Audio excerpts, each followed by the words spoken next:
Hello, everyone. Welcome to our May Encore webinar, Back to Basics to Sustain the Gains with TeamSTEPPS. My name is Jen Braun, and I direct the AHA Team Training Program. Welcome to the special Encore webinar. Before I hand it off to our speakers today, I'm going to go over some rules of engagement and some announcements. So moving on. Audio for the webinar can be accessed in one of two ways. You can either listen through your computer or you can listen through your phone. So please keep in mind of that and just note that everyone's in a listen only mode. I will moderate a Q&A session at the end with our speakers. So if you have questions, please chat them in throughout the presentation. If it's technical or logistical in nature, we'll answer it in the moment, but if it's for our speakers, we'll save it for the end. And finally, please note that this presentation is being recorded and we'll notify all registrants when the recording is on our website. And just please note that when you do chat into folks, you can either chat to everyone or chat to a specific person. So you can keep that in mind as well. So we're happy to offer free CEs for our webinars. In order to claim your CE credit, you have to create a Duke OneLink account. This is a one-time only setup. My colleague Kara has chatted in those instructions, and you can also refer to the email that was sent to you today with those instructions as the attachment. So following today's webinar, to claim CE credit, you have to text the code HABMUT to the number you see there. They'll have a 24-hour window to do that. We'll also share this code at the end of the webinar presentation today. So we have one more master training course for the first half of the year that still has some space left in it, and it's hosted by your wonderful webinar speakers here today at MetroHealth in Cleveland on June 21st and 22nd. If you're interested, we highly encourage that you attend with a small team, as we've really made some wonderful enhancements to the course to include human-centered design thinking. So you can really spend time working with your team and making progress and walking away with both a strategic and tactical plan for your TeamSTEPPS implementation. And so today you'll hear from our Metro speakers about how they've implemented and sustained TeamSTEPPS. So if you want to learn more from our expert faculty, registration is open for their course. If you have any questions, happy to answer them here today. And know that registration for fall and early winter courses will be announced and opened soon. If you're looking for more of a customized training solution, we offer a solution where we come to your organization to deliver anything from a 2-day TeamSTEPPS Master Training course to a more comprehensive training program that could span multiple on-site trainings and virtual coaching to really help support your TeamSTEPPS implementation efforts and help foster that sustainability of your organization. And so really this allows us to customize the content to your audience and meet you and your hospital or health system where you are at. And so you can visit our website to learn more and complete a brief questionnaire where one of our team members will follow up with you one-on-one to get started on a solution that's best for you. Finally, in terms of our webinars, we have another webinar on June 14th, led by Jan Brower on leadership that motivates, keys to unlocking team engagement and retention. So registration is now open for that. And so with that, enough of me. I'd like to get to our speakers today. I'm going to hand things over to Rachel Partridge and Stacy Booker. Both will be giving you some fantastic information about how they've utilized TeamSTEPPS at MetroHealth. So Stacy, Rachel, over to you. Good afternoon, everyone, and thank you so much for joining us this afternoon. I am Stacy Booker. I'm the Director of Patient Safety at MetroHealth, and Rachel and I are excited to share with you our journey for TeamSTEPPS. Rachel? I echo what Stacy said. I am the patient safety coordinator for TeamSTEPPS for MetroHealth, and I work directly with Stacy every day. So to kind of kick us off, we're going to talk a little bit about measurement. Please, using the chat feature, from 0 being completely uncomfortable to 100 to scoring yourself as 100 completely a content expert, let us know how comfortable you are with measurement.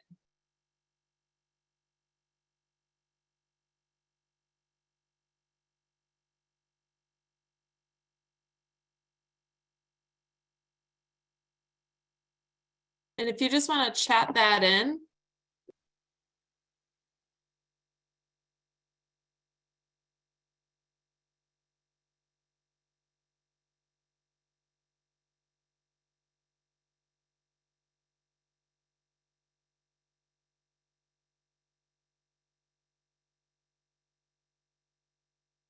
Stacy or Jen, if you could give us kind of an idea of what the chat is saying. I can see the number go up, but I can't see the actual text right now.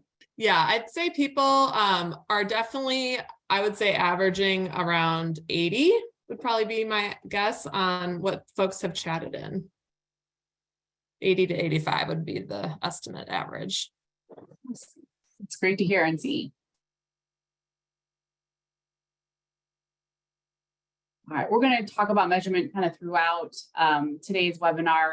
And for background, I'm very comfortable. I would consider myself to be probably about a 90 on data and measurement in my previous experiences, and partially what I'm responsible for here at Metro. And Stacy is definitely 100 plus, even though she'll be real bashful about it. She is 100 plus on our patient safety data, and it drives what we do here at MetroHealth. So let's level set here and talk about our objectives. So our objectives for today are for you to learn how to draw on and measure organization values to ignite change in your teams. Learn how to return to the foundational TeamSTEPPS tools and principles that can lead to long-term cultural change, and to identify the importance of self-awareness for sustaining change in the team as a whole. So before we get started, I just wanted to share a little bit about who we are here at MetroHealth. So we are located in Cleveland, Ohio. We were founded in 1837. We are a safety net hospital located in Cuyahoga County. But in the past few years, we were actually granted, the law was expanded to where we could care for patients outside of Cuyahoga County. We are comprised of 4 hospitals, 2 recently new hospitals. So we moved from our towers, which is posted right on top, to our new Glick Center, which is located on the bottom, as well as we opened a behavioral health hospital that as well. We have 20 health centers and over 40 additional sites. We serve over 300,000 patients per year, and we have 8,200 employees. And our mission is we are dedicated to health, hope, and humanity. So before we get started, we wanted to share with you our STAR IQ values. And our STAR IQ values are what we are grounded in here at MetroHealth. We have service to others, which is our commitment to striving to care for patients as well as each other. Teamwork, which makes sense for TeamSTEPPS. Accountability, and accountability is woven within TeamSTEPPS. Respect meaning that when we're utilizing the tools in our interactions, that we respect each other as well as respect each other's point of view. We are also have inclusion and diversity, and we know that people come to work each day from various communities, from various ethnic backgrounds, as well as we serve patients that are a very diverse community, as well as quest for excellence. So our journey of TeamSTEPPS is really grounded in this, and these STAR IQ values have been woven into the work that we do around TeamSTEPPS. We always put these in front of our caregivers so that our caregivers know the why behind TeamSTEPPS and the work that we do here at MetroHealth. Next slide, please, Rachel. Mm-hmm. So Rachel and I are going to share with you our journey, right? And our journey has been one filled of highs and lows. Highs regarding our first start with TeamSTEPPS, but as you will see, we were impacted, and I would really like to know from you if you were impacted from the pandemic. So we began our journey back in 2012. We had some early adopters in our emergency department, and then it just grew as grassroots efforts with Dr. Bob and Dr. Gallup, who learned about TeamSTEPPS and brought it back to our organization.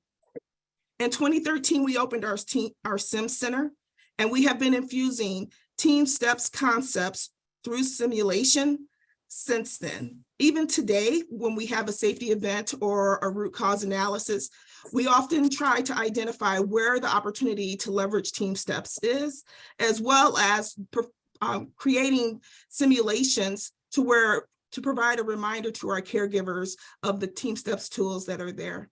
This was highlighted in this year's Patient Safety Week as Rachel worked with our SIM Center and created various simulations based upon safety events as well as other safety concerns that had come up throughout the past year. In 2014, we had significant leadership involvement to where it was a system-wide rollout for our 6,500 employees at that time. We were riding the wave. We had at that time over 70 master trainers and over 20 TeamSTEPPS action councils that worked on activities related to improvements regarding patient safety, quality, patient experience, as well as caregiver experience.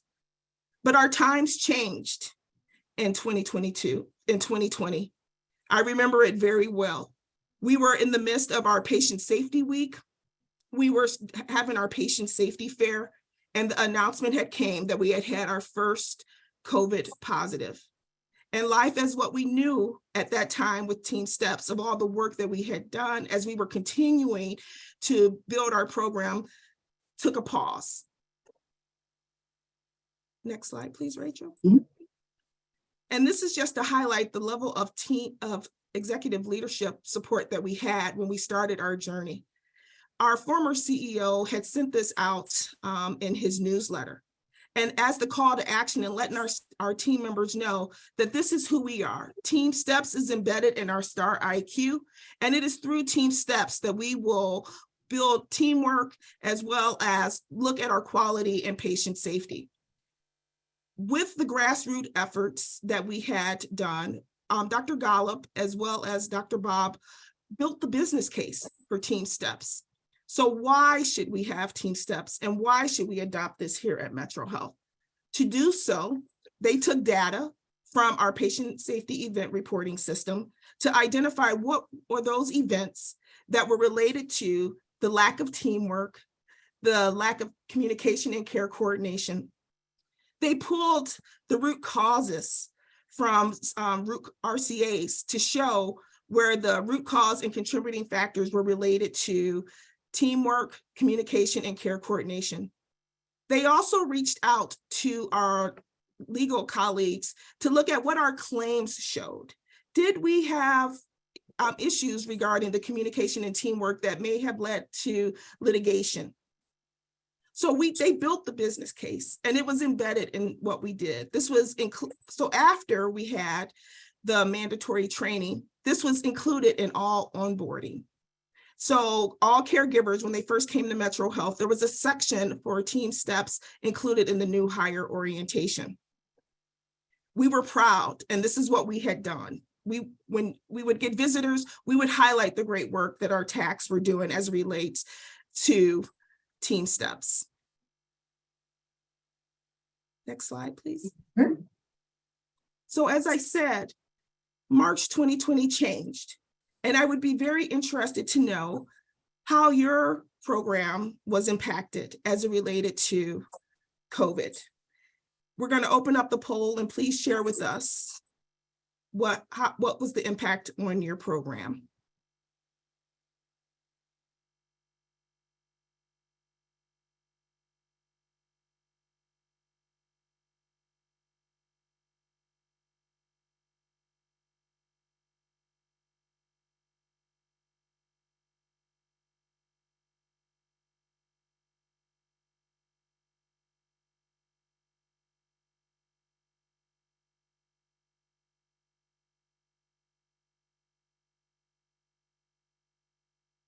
Very similar to our experience. 50% yes, but small pockets remained throughout. And we had that. So we had groups that were thriving. But I will have to tell you that we suffered when people were no longer to connect and be connected with each other because our TeamSTEPPS action councils were in person. To have to pivot to virtual was impactful, but then also the focus changed. We had to pivot and many new processes came into place. And we really had to figure out how to keep TeamSTEPPS at the forefront for our caregivers during this time. Next slide, please, Rachel. Mm-hmm. So during this time, we had various strategies. The slide right here shows that we did a blitz campaign. We reached out to our master trainers and our members of our TeamSTEPPS action councils and asked for them to share via our various modes of communication key tools that would be very useful during this time. We also had leaders sending emails, Dr. Bob and Dr. Golub sharing emails in regards to using SBAR, cuss, and so forth, and using I'm safe, because this was something that we had, as many of you had never thought that we would see in our lifetime. Next slide, please. So as I shared in our opening scene slide, we were moving to a new hospital. So in preparation for that new hospital, there was a call to action. And we started having some listening sessions with various caregivers throughout the organization, truly understanding, how do we communicate? How do we team? So we had several listening sessions, and I will tell you, I was shocked. TeamSTEPPS was so embedded within what we did, but the impact of COVID had showed that siloed work had crept back in. So we started within these work sessions, we talked about how do we communicate, how do we team? And from that work, those sessions, we developed some other workshops, and we started to do some value stream mapping and really saying, how do we reinvigorate our program and have that sustainability. Next slide. So we pulled caregivers from throughout the organization to come and be a part of this team. And we really wanted them to share with us what were the barriers, why didn't we sustain during this time, why were there certain pockets that did it well while others did not. And we really wanted to know what was needed as we moved to the new journey within, the new steps within our journey. So from that work group, I'm showing this screen on the screen here, we had 9 groups, and those 9 groups were focusing on various areas that we felt may have led to why certain groups did it well and why others didn't, and what we needed to do to carry TeamSTEPPS into our new Glick Center, as well as to continue to permeate throughout the organization. One of those things is that we created the business case for a FTE, and that is Rachel. And Rachel was going to help us to really reinvigorate our program. We wanted to talk about what was our shared common language. We had various improvement projects that were going on throughout the organization, but how did we level those back into the TeamSTEPPS language? We wanted to talk about how were we going to redesign and leverage text, because we had to acknowledge that, yes, life had changed from that virtual world, but when the time came, we wanted to be able to utilize our text the way that we had done in the past.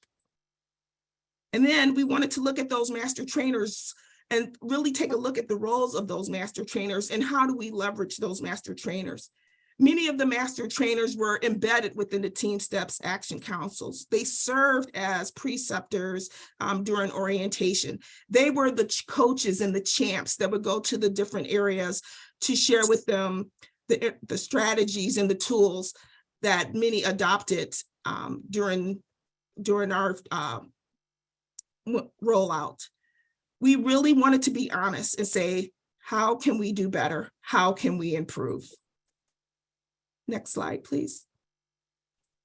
So with that, our focus was hiring Rachel, but after Rachel came, we then developed our steering committee, and that steering committee is comprised of various leaders throughout our organization. We have frontline staff, caregivers, who provide us input on our strategies as we move forward.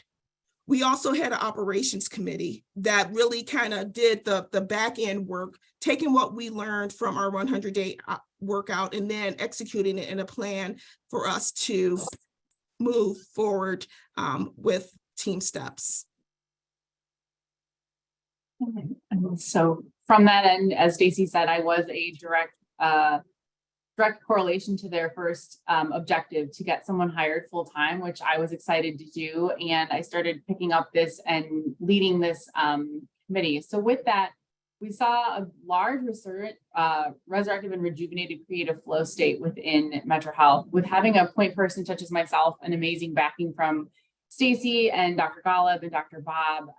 It really helped to leverage those legacy, long-standing relationships of excellence that they had across the organization to really rejuvenate that TeamSTEPPS is important, and we're going to bring it back, that we're stronger than COVID, we're stronger together, and to really build momentum, as Stacy said, coming into that new building. The summer, the building was really starting to finish and take shape. You were starting to see shrubs put outside and parking garages, and signing was starting to connect, and people were really starting to see that we were moving from our former hospital, as Stacy said, known as the Towers, into this new space in 2022 that was going to require teamwork, respect, and a quest for excellence in everything that we did.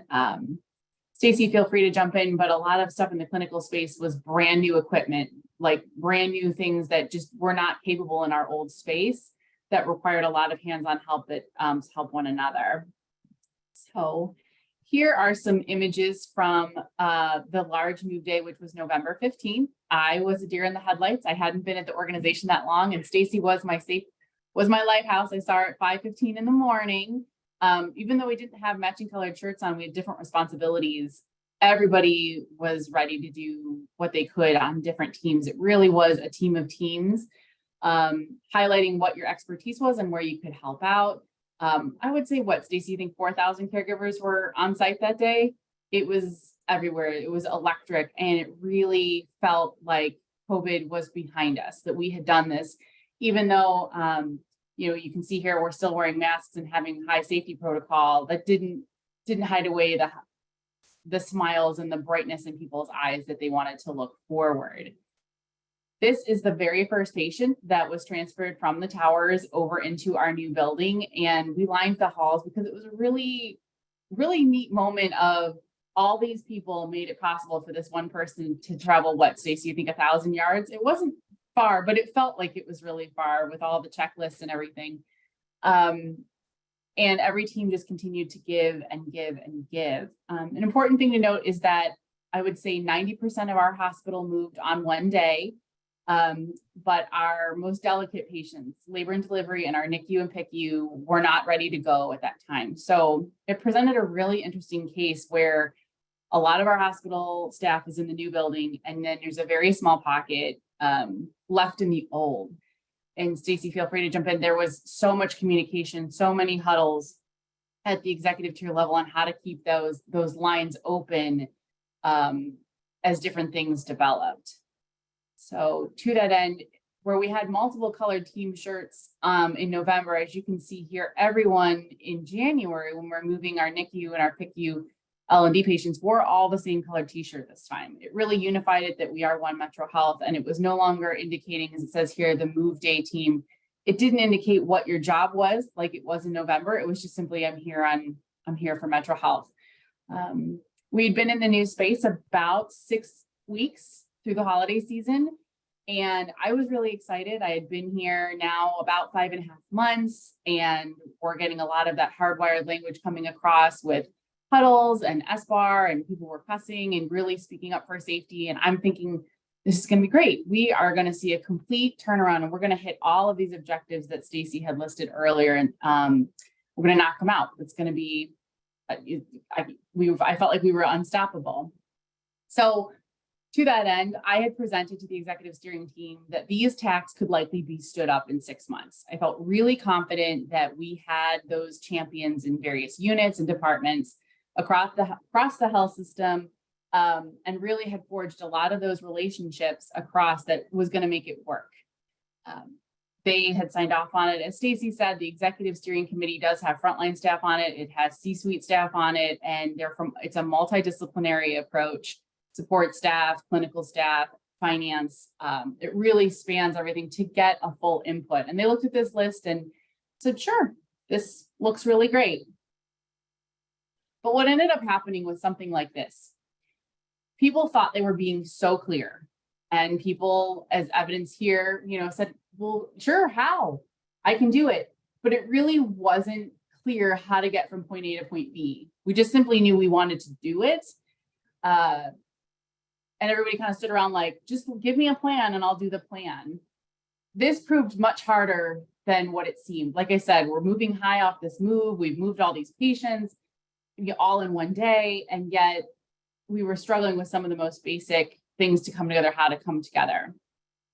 So I built this, and this is partially where I was saying, how comfortable are you with measurement and visual management?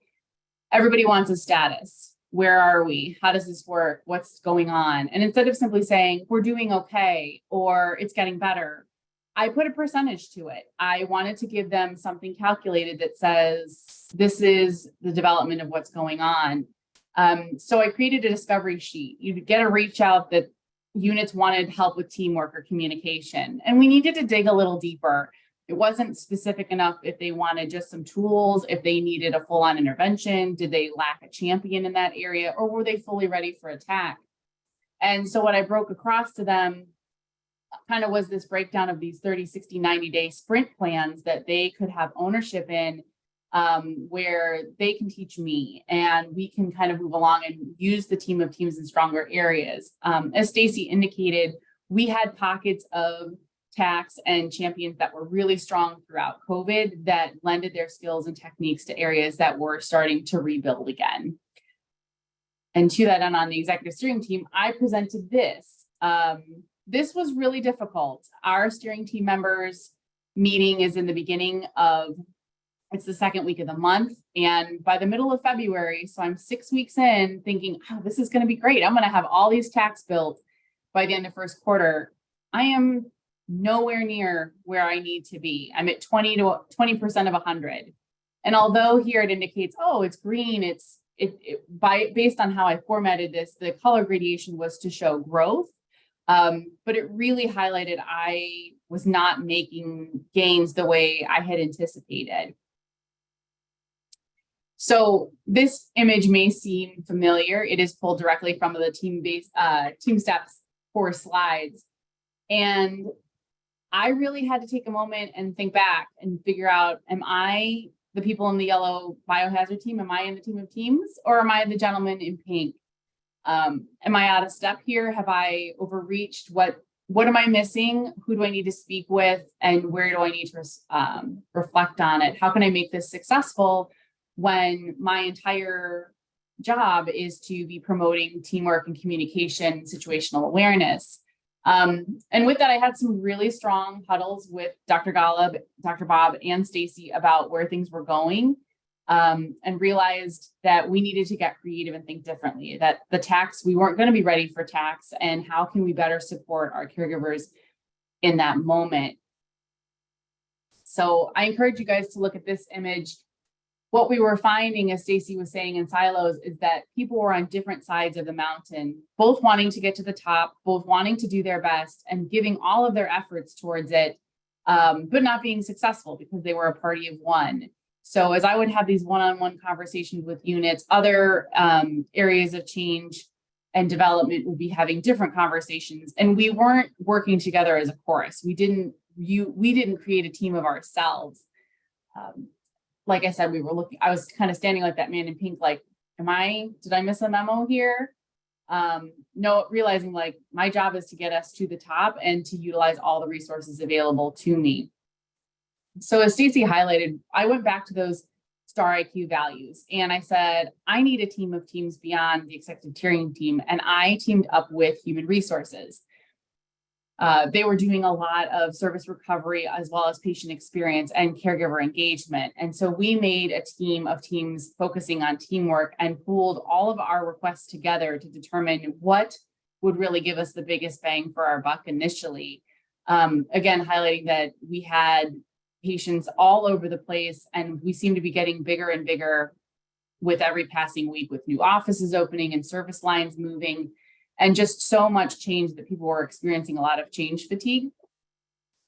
So with that, we partnered together and said, we need to create a stronger sense of team, of the collective strengths to do right by our patients and our colleagues. That if we take care of ourselves, that the other values would come with it.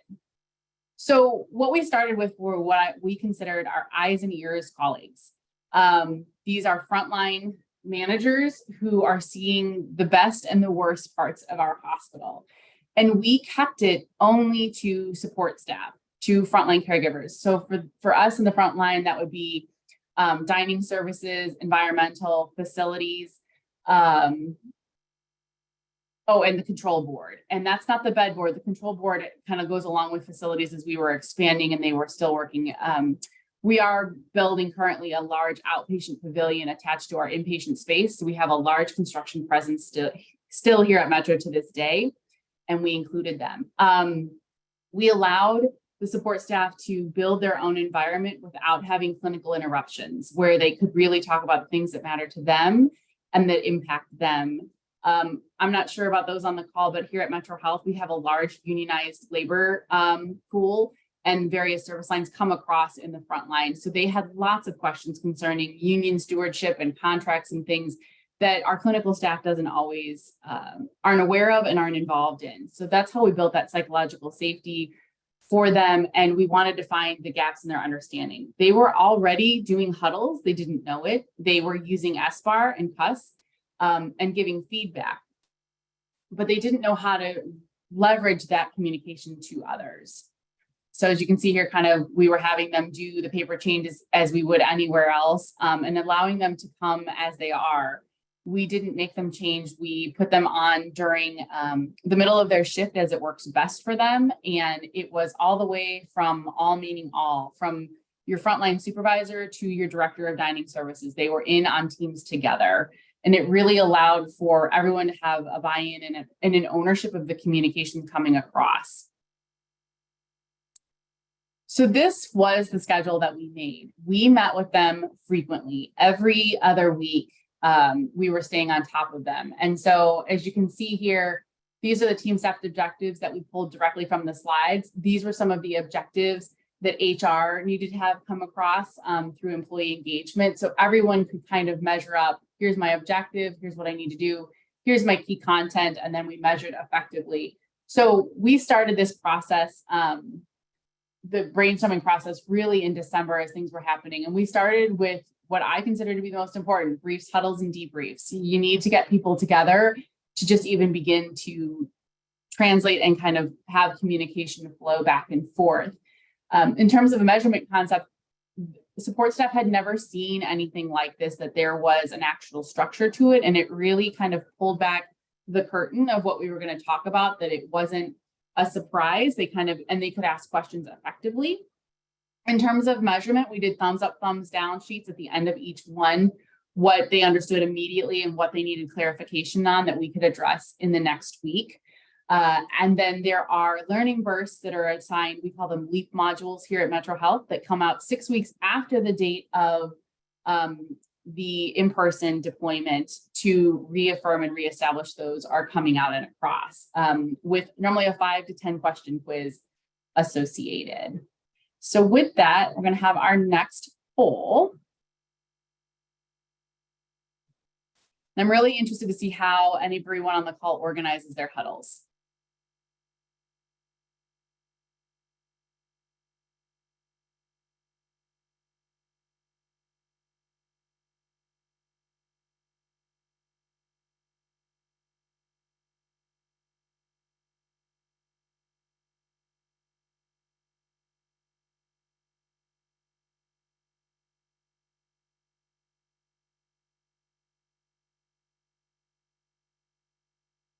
So it seems like most people do a mix of both. Some of it's scripted, some of it's a free-for-all. I think there's room for both. Really depends on the strength of the person running the huddle and kind of knowing your environment and knowing your team. For this group, they had never run huddles formally. They would just kind of buddy up one at a time and have things kind of passed down the line, or as they saw people in the halls or in the elevators, supply closets and whatnot. So formalizing them and bringing them together, we elected to use the term huddle to be reflective of what is called in the clinical space. So here at MetroHealth, we believe in the all means all, and we hardwired that language that a huddle is where 2 or more people are grouped together to discuss something. And we wanted to make it all inclusive, that there wasn't this separation between clinical and non-clinical individuals such as that. So we organized our huddles. We set forth a script for them, and we started with our STAR IQ values. So every huddle opened with the mission, the vision, or a value-driven statement from MetroHealth. So as Stacy said, hope, health, and humanity. We would talk about Dr. Steed, who's our current CEO's vision statement for the true north. Or it could just simply say, guys, one of the STAR IQ values today is quest for excellence. Please, strive in everything that you do, call out for help if you need it. We then moved to what would be considered an ops update at every shift. As we were going through this, we were still having staffing shortages. There was a lot of traveling occurring. Here at MetroHealth, we were using traveling nurses and other support staff that our frontline staff for EVS and whatnot wasn't sure if they belonged to us or not, wasn't sure if they could speak up to them or not. And then we closed with education and professional development, meaning you have LEAP modules to do, when is the next training, and other things that were coming across. This is also, most importantly, where we introduced new skills. So as we would meet with them and talk about SBAR, they would then try and do their SBARs in their education and development, sharing as a leadership, like, guys, this is something new I'm learning. I want feedback on it, how to give appropriate feedback and create that psychological safety. I attended so many huddles, I can't even count, but they really needed myself and some of the other members of my team to give them the confidence that they could start leading these. Many of the leaders that we trained had never had any formalized leadership training.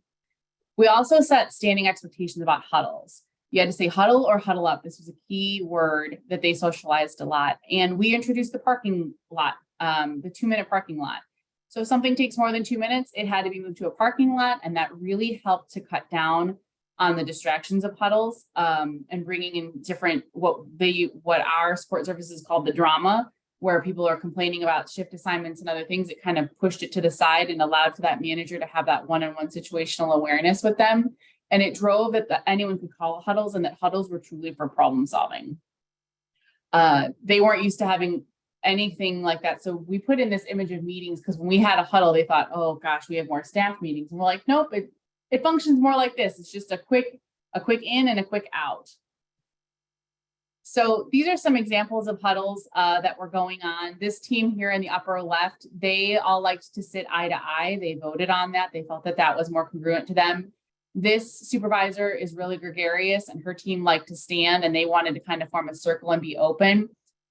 This is an OR team that has just come off shift. They wanted to huddle after and started doing debriefs and incorporating second shift into their process. And then this is a large huddle that was occurring. I apologize, I didn't get a better picture, of 50 people sitting through the weekly full staff huddle on Wednesdays. So in terms of measurement, if it's not measured, it's not mentioned. And we really needed to drive that home to them. So we started making it really easy. It was a tally system of yes, no on the fridge in their break room. Did your huddle happen? And using the visual management of merely the tally system, which is very rudimentary, but very clear, they saw that 10 huddles had occurred. And then we pushed for 10 at the second shift and third shift. And by the end of the third week, we were up to 30 huddles. So 10 all the way across. It may not seem like a lot, but that was really revolutionary to them, that someone was really getting down to the nitty gritty of what's really happening when they would start and close. And we were seeing great handoffs, and we were seeing less delays in supplies and less patient complaints on our HCAP scores. So by March, we were really starting to see flickers of the Phoenix coming back. We were seeing frontline staff really start to have great task assistants and really own what they were good at. So this is an example of that. So I'm sure many of you have seen this slide about SBAR coaching, situation, background, assessment, and recommendation. We highlighted directly, if someone wasn't providing SBAR and should be, please ask for the situation. And we started to see that on the floor, that clinical staff would come up to EVS and say, oh, blah, blah, blah. And they'd be like, could I have the situation, please, in the background? And nursing realized, oh, you speak the same language I do. And we started to hear SBAR starting to flow back and forth about why things could or couldn't happen. And again, that was directly driven from the skills practice that they had within their own huddles, and that what we had provided before they took it back out to the front line. This is an example of a larger huddle that was happening. This is a nurse leader who came and volunteered to come down and learn more about them and learn their names to bring them back to her tiered huddle with her nurses. EVS huddles start at 5:15 in the morning. So this was really a large relationship goal that was accomplished by nursing coming down to the EVS break rooms and then feeling more comfortable about whose names were around. So there was less of, oh, that's so-and-so caregiver. It was more like, oh, that's Rachel. She works on floors 6 through 9. And that really started to spread.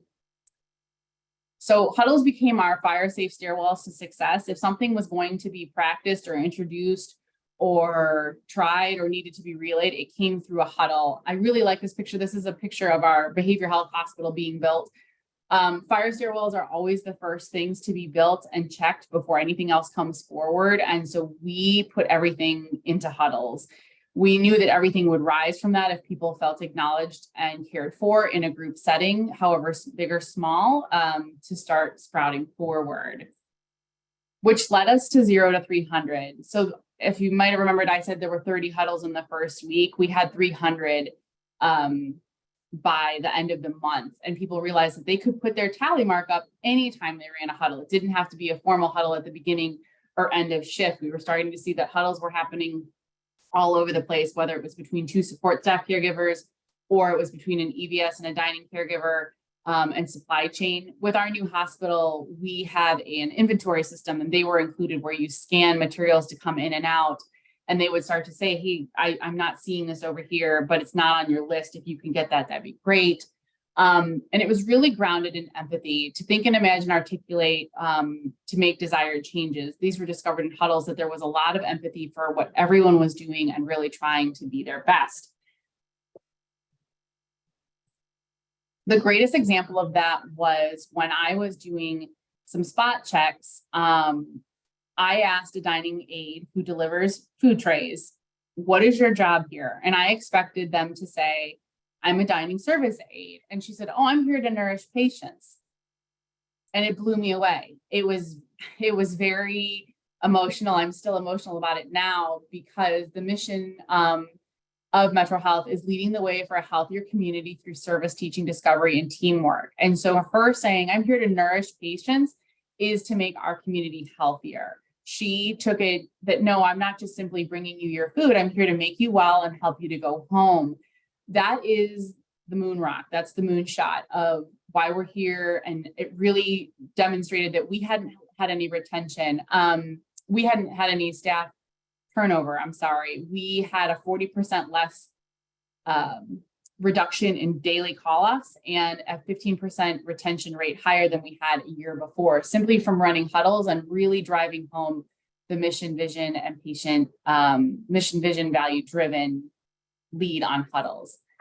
And then we saw things like this. I went in on St. Patrick's Day and the managers had put this out and said, we're lucky to have you here on our team, that the team was everything, not a function of what they were doing, that what the team had to bring. And you really can't put a price on things like this. They were stunned that just this small little move with a cookie really was like, oh, they know I'm here. They know that I'm working hard. And they all just kind of kept referencing like, wow, like, look at that. No one wanted to take any of the cookies because they just wanted to kind of look at it like, yeah, this is our team. This is what we do. So our support staff had never been recognized in that way before by clinical team members. Like, we're lucky to have you with us, that we're all in it together. So that kind of drives us to our key takeaways, that huddles matter. All means all. We had everyone attend huddles, and we drilled down that even if that's not your particular huddle, you're always welcome to come. You're always welcome to bring information. And that's, like I said, we started with the support services of everyone. Every leadership position was attending a huddle on themselves or in other areas. And we made it easy and repeatable and simple and significant. So we started with the mission. We give an ops update. It's what people need to know sometimes. And then education. We're here to promote you, to help you, to connect you back to it. And then we tied everything to mission, vision, and value driven. We couldn't do it without them. As Stacy said, we elected to start with the teamwork value and stick with that everywhere we go. So we've got about 15 minutes left. So those are the end of my slides here. Thank you so much, Rachel. I know Stacy had to depart early for another meeting, so you'll hold down the fort for us, but just an awesome presentation. I'll vouch for you guys completely that I was around when Dr. Bob and Dr. Golub went to their first master training course in 2014 or 15 to learn about TeamSTEPPS and to see all the progress that has been made at Metro over the last almost 9-10 years has been really remarkable. And you guys have such a great team and such a good community at MetroHealth who truly cares about the people they work with and their patients. It's tangible when I've been there. So you guys do such a great job. And I think so many people on this call can relate to the struggles and the setbacks that their teams have experienced, especially in the last couple of years. So thank you for that presentation. That's my long-winded response to saying thank you. So before we get into some of the questions, I'm wondering if you could give us a high-level overview of the format and functionality of the TACs, so the TeamSTEPPS Action Councils. So similar to kind of what we did with huddles, it was somewhat scripted and somewhat kind of a free, what I would call free range chicken. What works for you? We want the frontline staff to own the TAC. What we did require though was that there had to be a master trainer, facilitator on your TAC. There needed to be at least 2 frontline caregivers, 1 co-chairing. So it could have been myself. I'm a co-chair on a couple of TACs right now. And then a frontline caregiver that is learning leadership experience and training and has expressed an interest in growth in that capacity. And then there needs to be 1 clinical member and 1 support staff member. So that was directly driven out of these huddles, that you need to have someone that's using a TeamSTEPPS term, an ancillary support person that has to be on there because they're critical to what we're doing. Most TACs are about 10 people large, and then use what I call the SME, the subject matter expert on various things to come in and out, dependent upon the projects they want to work on. And then they submit meeting minutes to me, and I see overall themes that are occurring. So if you came to me and said, oh, we want to start a TAC, I said, oh, you know what? XYZ area is already working on something similar. You can piggyback on that, or please join their TAC temporarily until we've seen more growth. Got it. And so TACs were initially developed as that sustainability component to your TeamSTEPPS program, right? So if memory serves me, a service line would usually make up a TAC, correct? Right.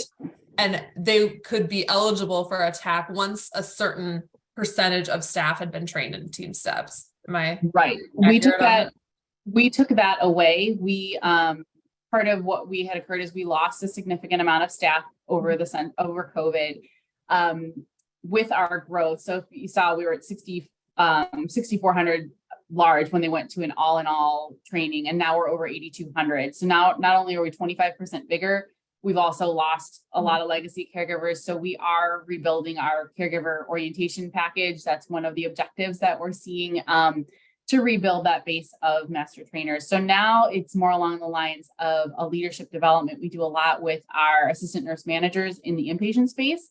That's how they get experience. They start trying to see where they need to do process improvement for nursing to maintain our magnet status. And then in non-inpatient spaces, we kind of look to the direction of the service line, which has been reorganized, and then say where we drove it from employee engagement scores. Do you see yourself working here in 1 to 2 years? Do you have a best friend at work? Would you recommend Metro as an employer?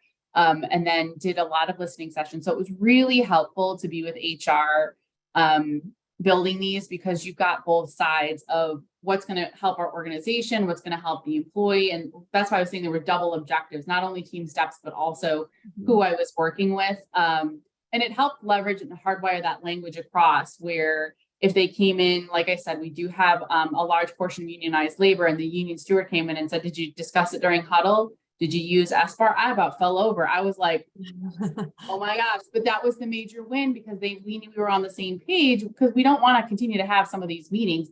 So let's use the same terms and, have an understanding. But yeah, to that end, TAC development has been slow. It's really about fostering those relationships and building the trust that they can do it and that they have the time. We are all being asked to do so much more with so much less. And it's just really getting creative about what those TACs mean. We've got a lot of virtual TACs that run around. We have a lot of ambulatory, which is the outpatient space for us, that is doing a lot of the heavy lifting right now. With our new building, there's been so many gains, but there's been some big challenges that we're still working on. And so you said something really important there. We're being expected to do so much more with so much less. So how are you, essentially pitching or convincing folks that this is worth their time to participate in the TAC, to participate in TeamSTEPPS, what have you? So what we use is a lot of the patient safety data. On some things I said, could we afford to have another one? Do you want to do another? We call them swarms, which would be a root cause analysis. And sometimes you're starting to see, we've seen some frequent flyers. And so in a recent conversation, I said, would you like to do this again? And they're like, no. And I was like, would you like to explore other options? Yes. There's that. There's also the, can you afford not to? We are really leveraging, coming ahead of the new academic term, that we have an opportunity with our new trainees and our new nurses that are coming in, that they don't know any other way, that this is the way we used to be, that we can be better. We've been better. And really it's been, like I said, a personal appeal to some of our most tenured colleagues that have decided, yeah, I'm going to give this a go. In light of not needing to do other things. So it really was ownership at the very highest of levels. Dr. Golub is now the Senior Vice President of Quality Initiatives, and having spent his entire career here, really helped to have some of those critical conversations on my behalf that said, this is really what's best for us and for our areas. Can I count on you? And in exchange, I'll make other arrangements for other things to allow for it. We can't build any more time. What we can do is level set what the expectations are, and just keeping it to a half an hour. Our TACs are only a half an hour once a month, really helped because they could get it done within the lunch hour, or not really violating on either end of the shift. Yeah.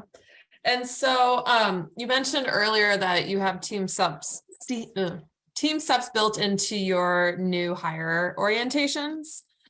So can you talk a little bit about what that entails and what you're seeing, or what Metro is seeing when they actually show up to their shift, and how adept they are by the time we solely focus on creating the shared mental model, which is a term most people have never heard of before. So we just show a wide series of images, and what we start with is a car seat.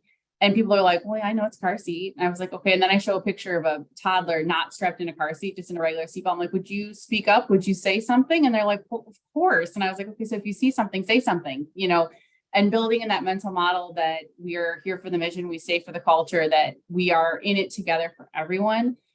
We are a safety net hospital. We do serve vast majority of people that are, struggling in various capacities. And so if you do see and I use that as a real example because that we found out that patient could not afford a car seat.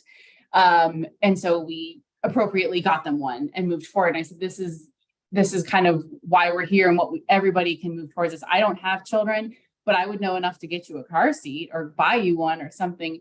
And what we're seeing now is this big, what I would call COVID trough. If you came into the organization during COVID, there was no orientation, there was no ingratiation of the mission and values. It was all local leadership dependent. And now you're starting to see, I came for the mission, I stay for the culture. It's what I call the Kool-Aid stand. You kind of bathe in it. They can really kind of resuscitate it quickly. And when we do spot checks, like what are the STAR IQ values? Could you lead a huddle for me? They can spit them out without any problem. Someone like myself that did not have a caregiver orientation really had to actually learn them and kind of commit them to memory, because I didn't have that collective understanding when it came in. Yeah. And for some of the specific TeamSTEPPS tools that you mentioned, like SBAR huddles, other tools like debrief, are you seeing that, new hires are getting that in orientation, or they're just learning it by example in practice? How is that level or that gap between education and practice? They realize that huddles are an expectation, and they'll find from local leadership where their huddles are occurring, but they are told right on, especially if they're an hourly employee, that huddles will occur within the 15 minutes of start of their shift. Mhm. And we do that role clarity right there. For salary caregivers, they get more of an indication of where their virtual huddles are. Huddles are held 3 times a week for salary caregivers. So the first Monday's a brief, you need to give a high level overlook. Wednesday, problem solve. Friday is debrief, and it's titled that way. So there's a collective. Again, it goes back to that measurement piece of proverbial, like, where are we? Well, you didn't put it in your huddle. So what happened between Thursday and Friday? In terms of SBAR, we're still working on that. It's such a stronghold in the nursing field. Support staff's getting more comfortable, and we are in current conversations for what we would call relationship-centered care for our physicians and APPs on how to use that terminology coming back and forth. And it is standard on emails. So your email pops open and it gets 4 bullets, and then we start to socialize that stands for situation, background, assessment, recommendation, or request. Nice. We have maybe just one more question. This is a big question. So what strategies have you seen that have been most effective with your physician engagement in TeamSTEPPS? I know you mentioned that Dr. Golub is a really well-respected physician who's been at Metro for a number of years and is, further up in leadership, and is obviously a huge advocate and someone to be able to talk peer to peer. Right. Beyond that strategy, what else have you seen that's worked well for you guys? I mean, it is a tough nut to crack. I'm not going to say that it's not difficult. We saw the greatest growth and really getting kind of the word out was in the ED. So nursing was having their huddle at the board here, and physicians were having their handoff here, and they were right next to each other. And I took a picture of it and I snapped it and I put it up on the board. And I basically was like, are we working together? And it really kind of startled people. I mean, this is the distance of 2 to 3 feet. And I had just seen those individuals run into a room together, and just kill themselves to try and help this patient. And then I was just in awe personally, because I'm not clinically trained at all. I'm like, wow, you just did that. And they just kind of shook it off. And then they were like, okay, so blah, blah, blah. And I'm like, don't y'all want to talk about what you just saw? And so I said, could we just run that again together? Because I had new trainees with me. I had senior residents. I said, what would you do, in 5 weeks when trainees start? And they're like, well, we would talk about it. And I'm like, okay, so you're going to talk about it with the nursing staff that's going to keep up? And they were like, well, I could do that. And so once they saw that residents were willing to do it, they realized that they should be doing it. And it kind of socialized from there. It was really a nice way to kind of get that going. It was like, well, I could take the extra 9 seconds and go there. But the physician engagement is difficult. It has to be factored in if you're going to start this program or rejuvenate your program, that they can't be left out. You can't build up everyone else and then be like, oh, they'll come on board. You have to do what I call the with him, what's in it for me, and really be direct about that. What is in it for me? And I said, so with the ED, I said, do you want to repeat yourself again? And they were like, no. And I was like, okay.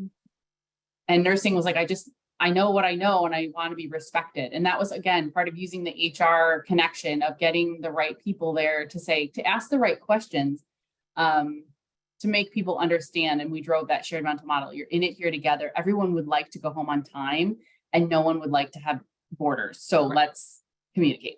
Right. Well, we've come to the end of our time. Rachel, if you wouldn't mind just flipping to the last slide, so I can cover a few announcements. Sorry. Yeah, that's okay.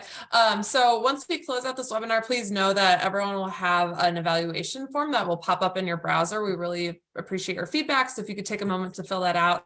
And I know Kara chatted in this, but here it is again. In order to claim your CE credit, please please text the HABMUT to the number you see there in order to get credit. We'll be following up with the recording and slides from this. And if you wish to attend Metro's fabulous master training course, June 21st and 22nd, we'll be providing more information there.